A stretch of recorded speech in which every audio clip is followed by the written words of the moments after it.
ശബരിമല മകരവിളക്ക് മഹോത്സവത്തിൻ്റെ പ്രധാന ചടങ്ങായ കളമെഴുത്ത്, വിളക്കെഴുന്നള്ളത്ത്, നായാട്ടുവിളിക്ക് സമാപനം.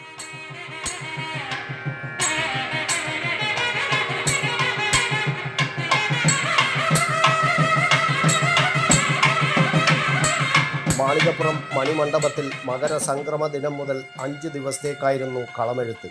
അവസാന ദിനമായ ഇന്നലെ തിരുവാഭരണ വിഭൂഷിതനായ ധർമ്മശാസ്താവിനെ വരച്ചു.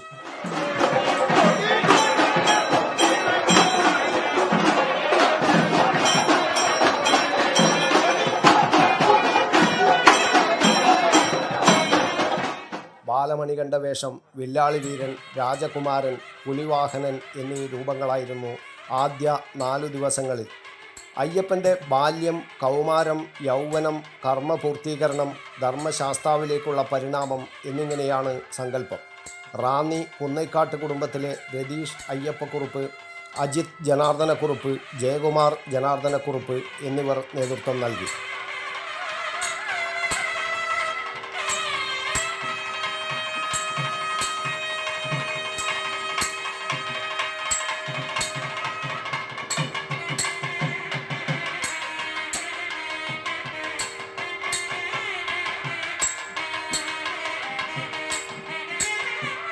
പന്തളം കൊട്ടാരം നൽകിയ മഞ്ഞൾ, ഉണിക്കരി, വാകപ്പൊടി, മഞ്ഞളും ചുണ്ണാമ്പും ചേർത്തുള്ള സിന്ദൂരം എന്നിവ ഉപയോഗിച്ച് കളമെഴുതി. കളമെഴുത്തിന് ശേഷം തലപ്പാറമല, ഉടുമ്പാറമല എന്നിവയുടെ കൊടികൾ, വാദ്യോപകരണങ്ങൾ, തീവട്ടി, കുത്തുവിളക്ക് എന്നിവയുമായി ശരംകുത്തിയിലേക്ക് എഴുന്നള്ളി നായാട്ട് വിളിച്ചു.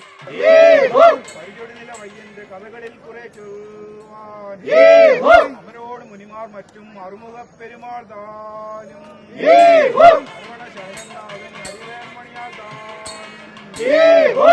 ആദ്യ 4 ദിവസം 18-ാം പടിക്ക് താഴെയുള്ള നിലപാട് തറയിൽ നിന്ന് തെക്കോട്ട് നോക്കിയായിരുന്നു നായാട്ടുവിളി. ഉത്സവത്തിനെത്തിയ ഭക്തരെ ക്ഷേത്ര അതിർത്തിയിലെത്തിച്ച് യാത്രയാക്കുന്നു എന്നതാണ് ശരംകുത്തിയിലേക്കുള്ള എഴുന്നള്ളത്തിൻ്റെ വിശ്വാസം.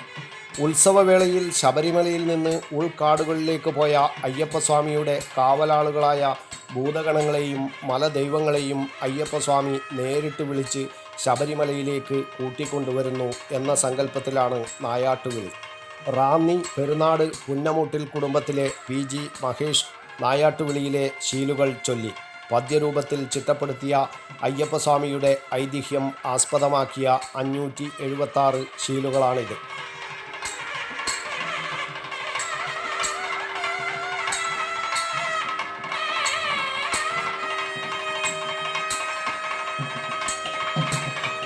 ശരംകുത്തിയിൽ നിന്ന് തീവട്ടിയും മേളവുമില്ലാതെ നിശബ്ദമായി മടങ്ങിയ സംഘം മാളികപ്പുറത്തെത്തി. തുടർന്ന് മാളികപ്പുറം മേൽശാന്തി, നായാട്ടുവിളി സംഘം, തിരുവാഭരണ പേടക വാഹക സംഘം, കുത്തുവിളക്കെടുക്കുന്ന കഴകം എന്നിവർക്ക് മണിമണ്ഡപം കർമ്മികൾ കിഴിപ്പണം നൽകി. തുടർന്ന് കളം മായ്ച്ചതോടെ ചടങ്ങ് അവസാനിച്ചു.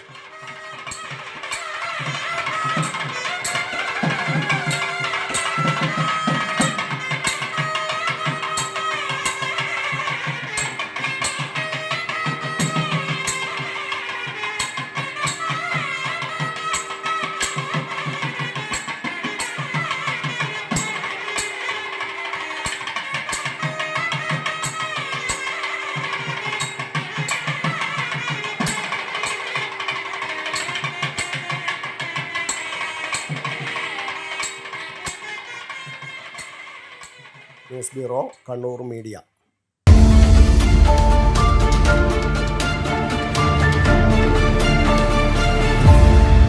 ശരി, പറയ്, എന്താ ഇങ്ങനെ പ്ലാൻ? കിച്ചൺ വർക്സും ഇന്റീരിയർ വർക്സും നമുക്ക് നല്ലൊരു ടീമിനെ ഏൽപ്പിക്കണം. പിന്നെ ഫർണിച്ചർ സുനിതയിൽ എടുക്കാം.